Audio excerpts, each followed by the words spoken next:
내 아끼럼에도 주님만 따라가리. 이 고백이 우리 이 여전도의 고백일 뿐만 아니라 저와 여러분의 고백인 줄 믿습니다.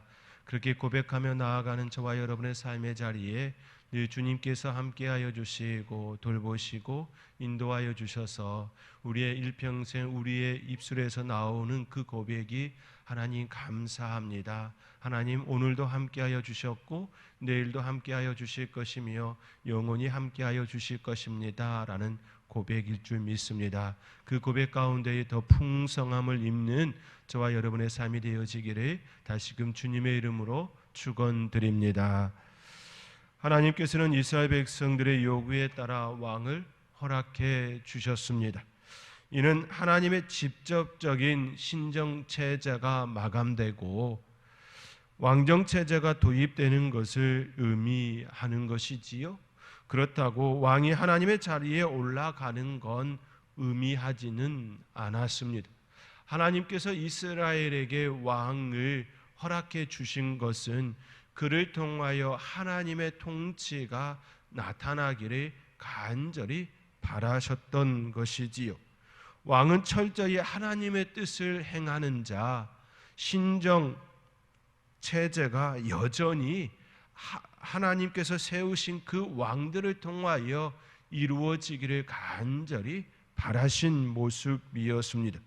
신정 체제를 위한 하나님의 도구가 되기 위한 하나님께서 세우신 왕정 정치가 되기를 바라셨습니다. 그러나 사울은 자신의 정체에 대해 바르게 이해하지 못했습니다.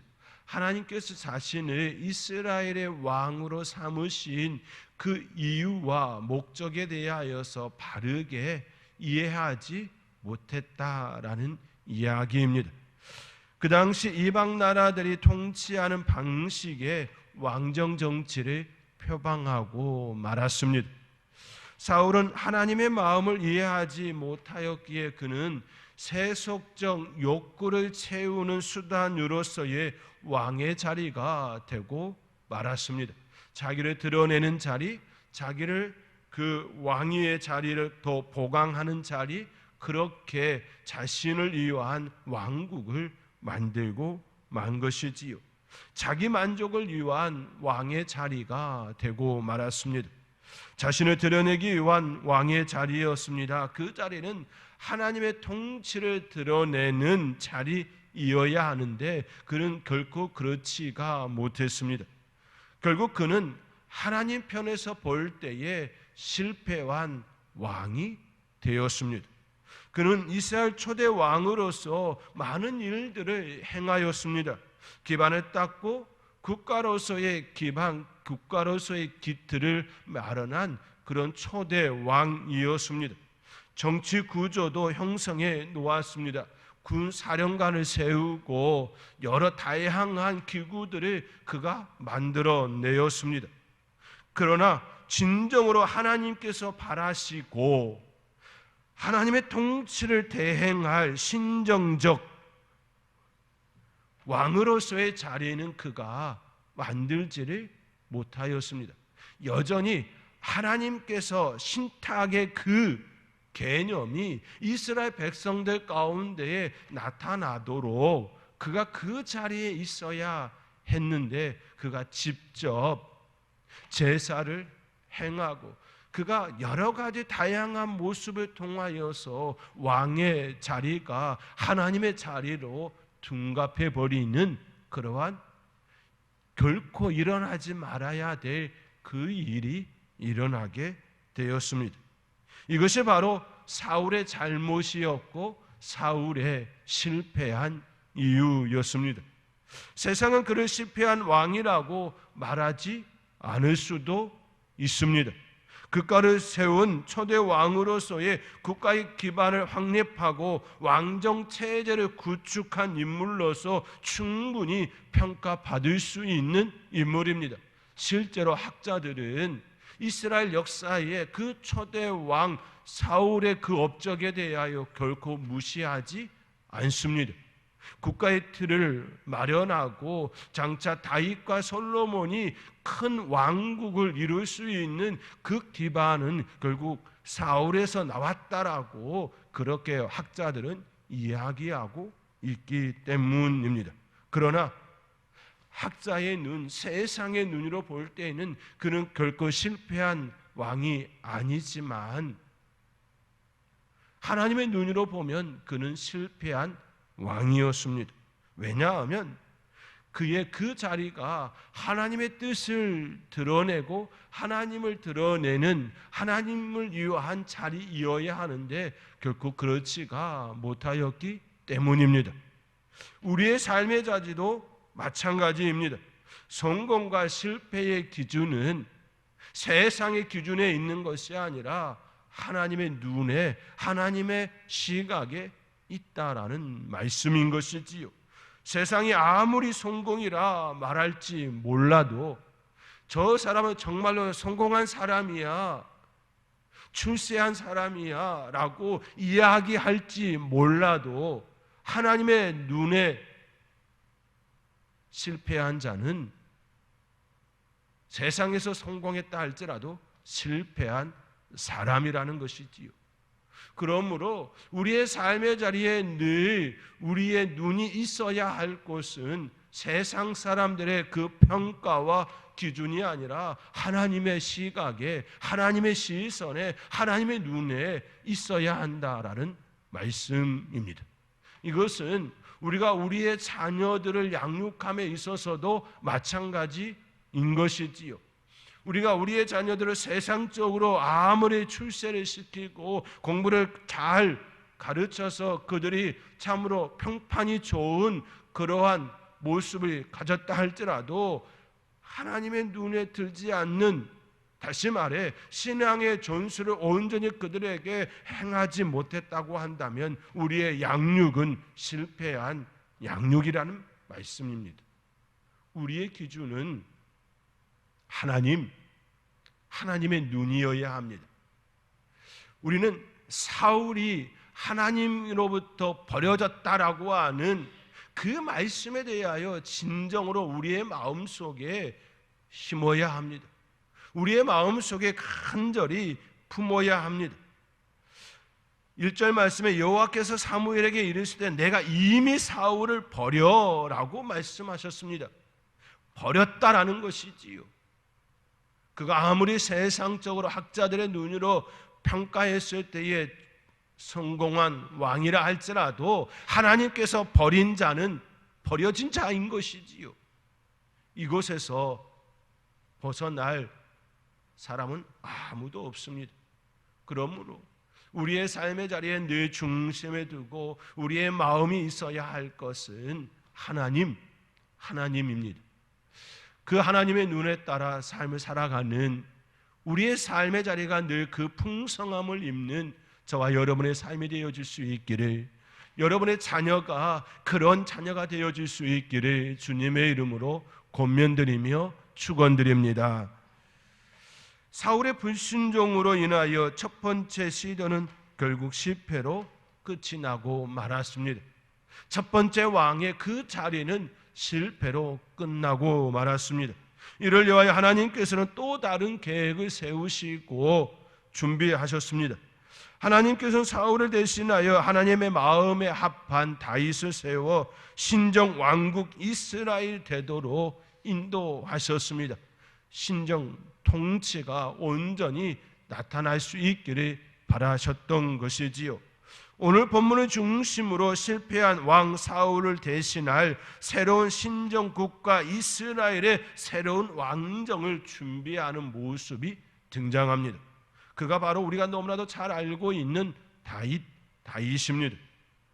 다윗 왕정이 바로 하나님께서 하나님의 통치를 드러내기 위하여 세운 왕정이지요. 하나님께서 사울로 인하여 슬퍼하고 있던 사무엘에게 베들레헴 사람 이새의 아들 중에서 이스라엘의 새로운 왕을 예선했으니 뿔에 기름을 채워 그에게로 가라라고 명령합니다. 그 명령을 따라 사무엘은 베들레헴에 가서 이새와 그의 아들들을 제사에 청하는 일이 오늘 본문 중에 등장합니다. 이새와 그의 아들들을 제사에 초대한 이유는 사울의 눈에서 비껴가기 위함이었습니다. 사울의 눈에서 비껴가기 위하여서 제사의 그 자리에 그들을 초대하였습니다. 사무엘이 이새의 집으로 바로 간다면 분명 사울은 이새의 집에 대하여 수상함을 여겼을 겁니다. 왜 사무엘이 이새의 집에 갔냐라고 하는 그러한 꼬치꼬치 묻는 그 일이 일어났을 것입니다. 그리고 그 일은 촛대를 옮기시는 그 이름을 그가 알아차리고 하나님의 계획이 진행되기도 전에 숲으로 돌아가는 일이 되고 말 것이지요. 참으로 안타까운 일이 발생하고 말았을 것입니다. 그렇게 하나님께서는 이새의 집으로 사무엘을 보내시지 아니하고 이새와 그의 아들들을 제사에 초대하는 형식으로 그들에게 행할 하나님의 계획을 드러내었습니다. 우리는 이를 통하여 영적 교훈, 영적 메시지를 얻을 수가 있습니다. 그것은 바로 방법, 지혜를 따라가는 방법을 우리가 취해야 한다라는 말씀인 것이지요. 아무리 좋은 계획을 수립하였다 할지라도 그 계획이 진행되지 못한다면 아무런 소용이 없을 것입니다.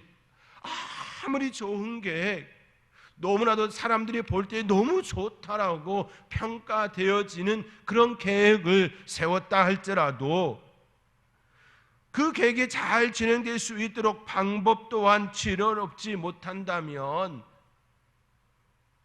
그 계획은 바른 계획이, 실행할 수 있는 계획이 되지 못할 것입니다. 하나님의 일은 늘 방해 세력이 있기 마련이지요. 방해 세력이 늘 따라옵니다. 하나님의 일이 잘 되면 사탄이 불편하고 실패하기 때문이지요. 그렇게 하나님의 일을 하는 사람은 방해하는 자들보다 더 치밀하게, 더 지혜롭게, 더 현명하게 일을 감당해야 하는 것이지요. 계획부터 방법에 이르기까지 촘촘하게 짜서 그렇게 행할 줄 아는 지혜가 있어야 하는 것입니다. 하나님께서 사울의 눈에서 비껴설 수 있도록 그들을 제사의 자리로 초대케 하시고 그리고 그들을 그 자리에서 만남이 이루어지게 하셨습니다. 그리고 우리는 여기서 또 한 가지 생각점을 갖게 되지요. 그것은 하나님께서 다윗에게 기름을 부으실 때는 아직 사울이 매우 건재한 때였다라는 사실입니다. 그 누구도 새로운 왕의 필요성을 느끼지 못한 그때에 하나님께서는 계획을 세우시고 실행에 옮겨가고 있습니다.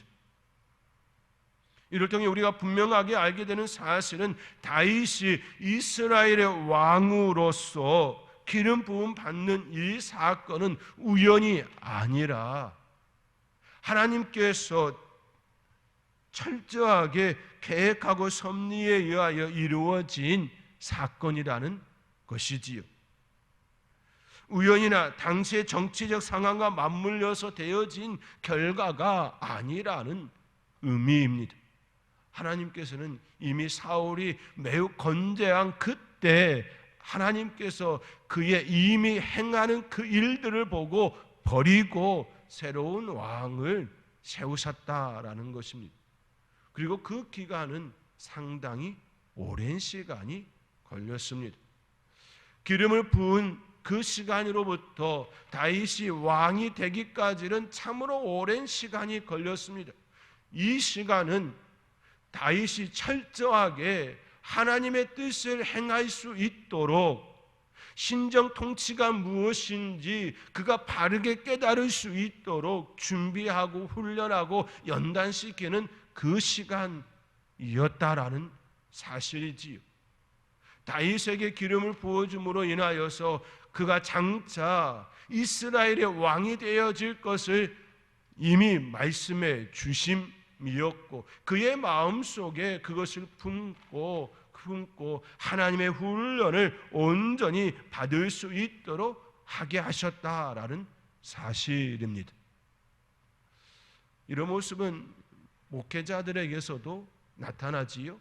목회자들의 그 부르심, 이제 하나님께서 목회자를 부르실 때에 콜링이 있고 이제 신학교에 들어가고 신학교에 들어가서의 4년 과정 또 3년 과정 또 신대원을 졸업한 후에 또 3년의 과정 최소한 4년, 3년, 3년, 10년의 시간을 보내게 되어지는 것이지요. 부르심으로부터 시작하여 목사 안수에 이르기까지 최소한의 그런 시간이 걸립니다. 그것뿐만이 아니지요. 그 이후에도 여러 시간이 걸려서 또 하나님께서 맡기시는 그 일들을 감당하게 되어집니다. 부르심으로 시작하여 그 짐을 감당하기까지의 그 시간은 철저하게 훈련의 시간이고 연단의 시간이고 하나님께 양육받는 그 시간입니다. 그 시간 가운데 철저하게 하나님 앞에 무릎을 꿇고 엎드러지고 낮아지는 그 시간이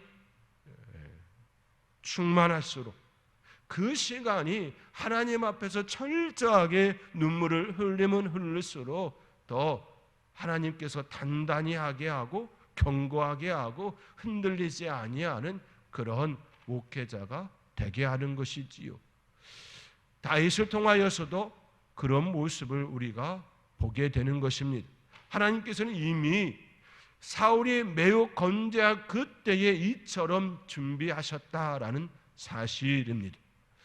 우리의 삶의 자리에서도 늘 하나님의 계획이 드러납니다. 그런데 그 일들에 이루어지는 것들을 보면 지난 시간들 속에서 우리의 고백이 나타나게 되지요.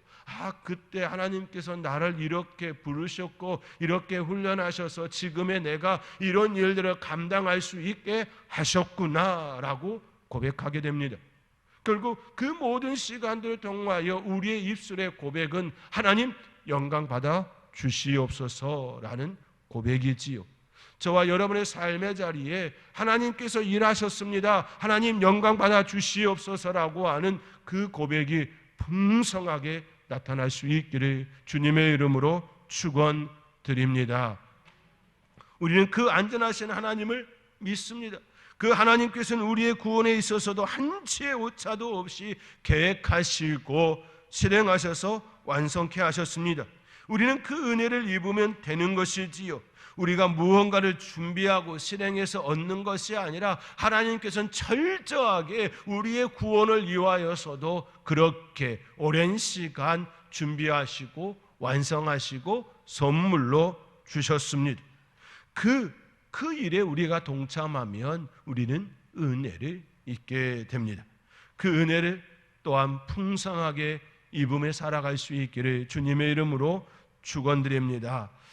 사무엘은 하나님의 말씀을 따라 제사를 준비하여 베들레헴에 이르게 되었고 그때 그 성의 장로들이 나와 떨며 영접하며 인사합니다.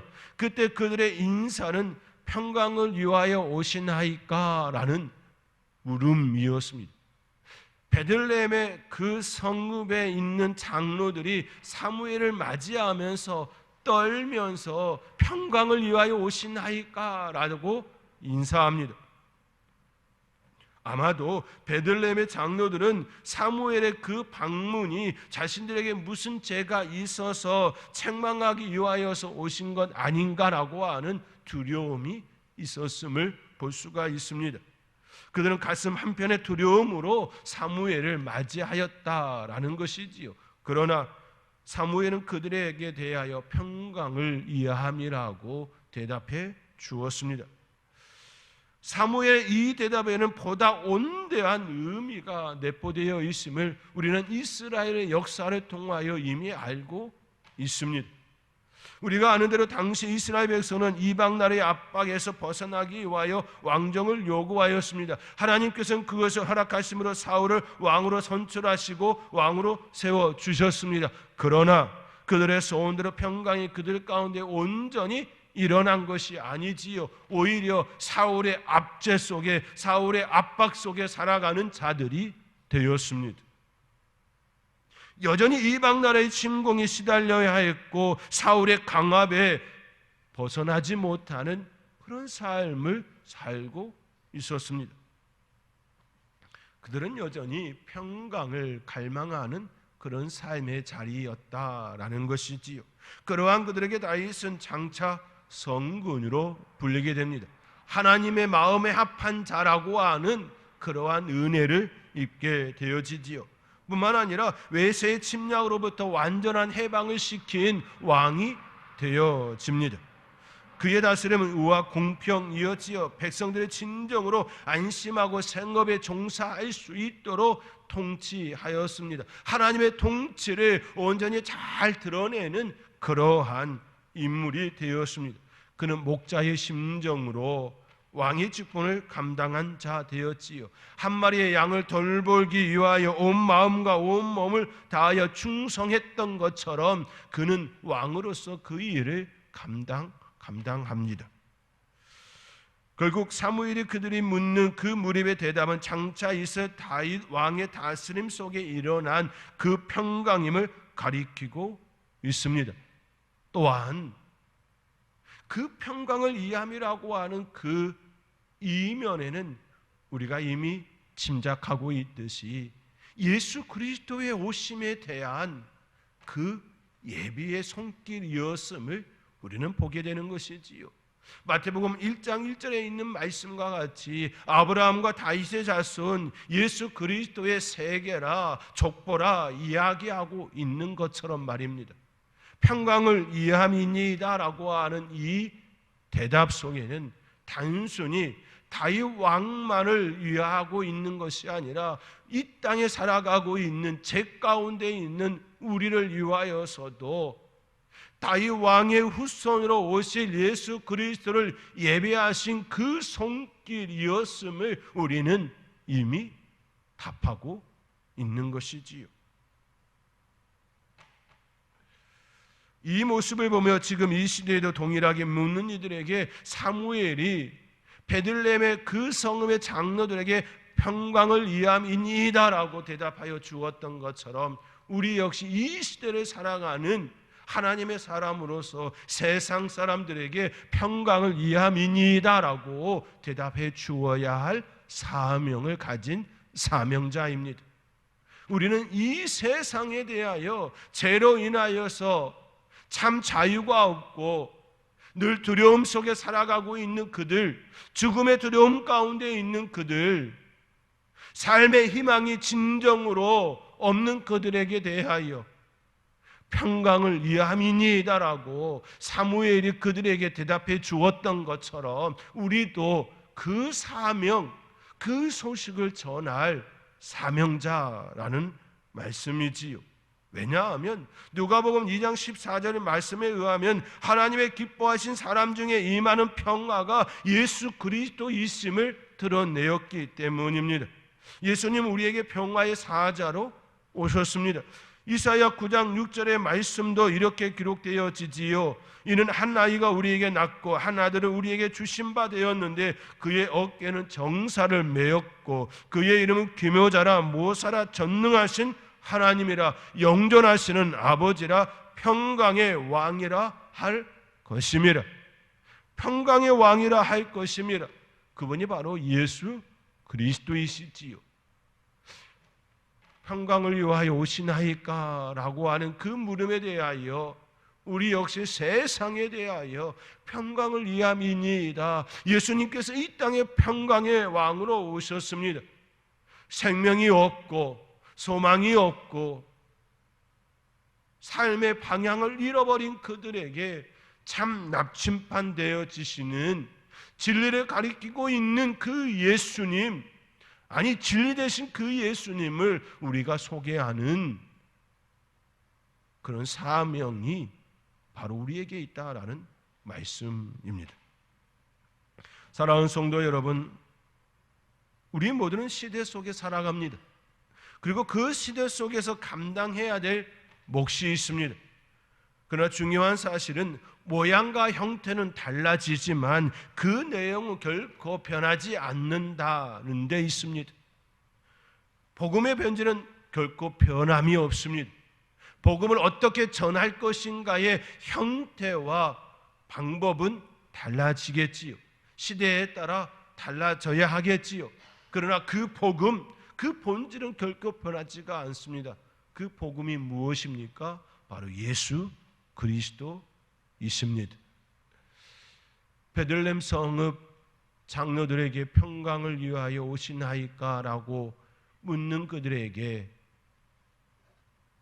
평강을 위함이라고 대답했던 사무엘처럼 저와 여러분의 삶의 자리도 늘 여러분의 삶의 모습 그 자체가 평강을 위함이라고 드러내는 복된 삶이 되어질 수 있기를 주님의 이름으로 축원드립니다.